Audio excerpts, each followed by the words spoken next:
Qual é o problema cognitivo de quem acha que as pessoas que questionam a vacina são anti-vacina? Tudo que eu queria era uma vacina eficiente, que acabasse de vez com essa palhaçada do tranca tudo, do fica em casa, das focinheiras. Mas já está mais do que claro que isso não vai acontecer, pelo menos não por agora. Além das reações adversas, tudo bem, eu sei que são raras e que todas as vacinas têm. O próprio CDC, Centers of Disease Control, disse que a imunização não significa o fim do distanciamento social e o uso das máscaras, ou seja, é mais inútil do que olho azul em gente feia.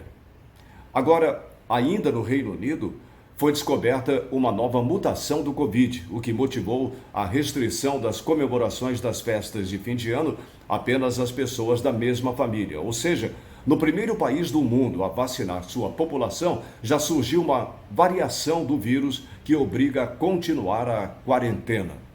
No Brasil, nem precisamos de uma mutação. Apesar da curva claramente descendente, com uma óbvia redução nos números de mortos e infectados, tentam emplacar a narrativa de uma segunda onda. Para quem ainda não entendeu o que está acontecendo, basta ver quantas pessoas estão ganhando muito dinheiro com toda essa história.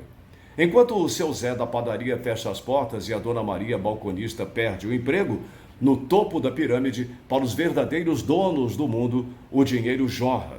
Só nos Estados Unidos, a fortuna dos bilionários, desde o início da pandemia, aumentou mais de 500 bilhões. Estamos falando em $500 bilhão. Na América Latina, o aumento foi mais de 45 bilhões, dos quais 30 bilhões foram aqui, nas Índias de Cabral. O absurdo fica ainda maior quando vemos que a China, o país que deu origem à pandemia, vendeu em suprimentos médicos e equipamentos hospitalares mais do que todo o agronegócio brasileiro em 2020. Sim, eles tinham estoque e capacidade de produção suficientes para suprir uma inesperada crise sanitária global. Que coisa, não?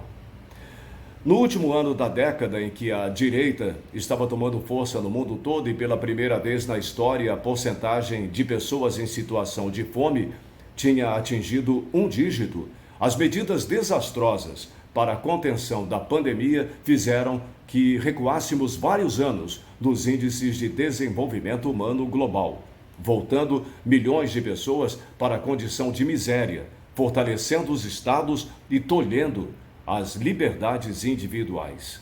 Graças a 2020, a próxima década será tomada pelos discursos populistas dos progressistas, onde apresentarão inúmeras soluções ineficientes para os problemas que eles mesmos criaram. Sabem que, quando a comida falta, o estômago fala mais alto do que o cérebro. Em desespero, o povo não se atenta e nem se importa para o que acontece à sua volta.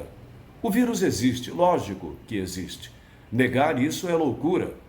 Tão loucura quanto negar que existe o uso político e comercial da doença.